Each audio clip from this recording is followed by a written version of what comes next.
18 days to go until the first race of the Formula One season, and it could be one of the most unpredictable years in the sport's history.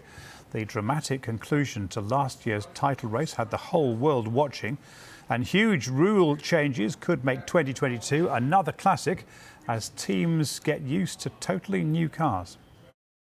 These regulations are designed to close the pack up, allow the cars to follow each other a little bit better, and hopefully some more organic overtaking rather than just with the rear wing open, the DRS as we call it. But initially, a massive change of regulations like this tends to scatter the pack a little bit with the haves and the have-nots, and then they start moving back together. You know, the laws of diminishing returns. If your car's working really well and the other teams being able to copy and catch up and innovate and what have you. So after such a stunning 2021, we might have to be a little bit patient, but the early signs are good. We've got some brilliant drivers on the grid, experienced and champions, and a lot of fresh blood coming in, a lot of new talent as well, trying to steal the crown.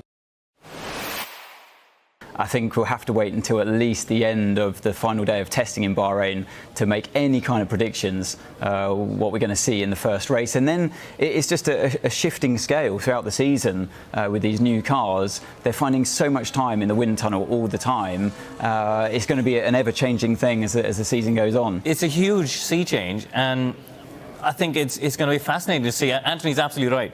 Just because one team is ahead in Bahrain, that may not be the case by the time we get to round 4, for example, or round 10. So I think we're going to see a pecking order that changes as the year unfolds, which for us neutrals watching is exactly what we want. Before, where the top teams start the year with the biggest budgets, most time spent in the wind tunnel, and they go off and win both championships.